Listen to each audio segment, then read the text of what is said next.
Le Front National pour la défense de la Constitution, FNDC, a annoncé ce vendredi 29 juillet 2022 la suspension de ces manifestations pour une semaine. C'est suite à un entretien avec le président en exercice de la conférence des chefs d'État de la CEDEAO, Umaru Sissoco Embalo, que cette décision a été prise. L'entretien qui a eu lieu ce soir a notamment porté sur la situation sociopolitique en Guinée, marquée par une dégradation profonde des relations entre la junte militaire et une partie de la classe politique et de la société civile. La coordination nationale du FNDC, soucieuse de la réussite de la transition en Guinée et fidèle aux principes démocratiques, informe l'opinion nationale et internationale qu'elle a accédé à la demande expresse du président en exercice de la conférence des chefs d'État de la CEDEAO de suspendre pour une durée d'une semaine les manifestations dans les rues et sur les places publiques, a annoncé le FNDC dans un communiqué publié tard dans la nuit de vendredi 29 juillet 2022. Cette trêve a pour unique objet de donner une chance à la médiation de la CEDEAO pour trouver une issue favorable à la sortie de crise en Guinée, précise le mouvement citoyen dirigé par Oumar Silla alias Fonike Mange, annonçant qu'il tiendra au courant le peuple de Guinée et ses partenaires de l'évolution de la situation.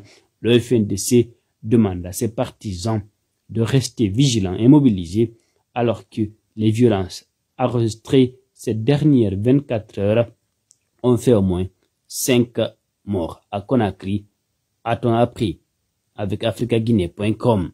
Pendant ce temps, le ministre de la Sécurité et de la Protection civile, le général à la retraite Bachir Diallo, qui s'est rendu au chevet des agents blessés, a salué ce vendredi 29 juillet 2022 le professionnalisme des forces de police dans l'exécution de leur mission. Dans l'exécution de l'ordre d'opération consistant à sécuriser les citoyens et leurs biens, faciliter la circulation sur l'espace public, maintenir à rétablir l'ordre en localisant, identifiant et en interpellant les fauteurs de troubles et les auteurs de délits, des policiers ont été blessés. J'ai vu leur état. Franchement, ça m'a donné à réfléchir. Mais les policiers et les gendarmes sont au service de l'État en tout moment et en tout lieu.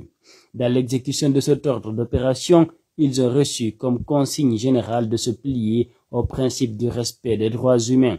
C'est ce qu'ils ont observé hier avec professionnalisme. Poursuivant, le ministre indique qu'il félicite ces braves agents et fonctionnaires de police pour le professionnalisme avec lequel ils accomplissent les missions qui leur sont confiés, a indiqué le ministre de la Sécurité Bachir Diallo. Une vingtaine d'agents ont été blessés également pendant les heures avec des manifestants depuis hier 28 juillet. Des propos du ministre qui sont décriés dans une grande partie de l'opinion qui estime qu'au vu des vidéos qui circulent sur Internet, les forces de l'ordre montraient des signes de manque de professionnalisme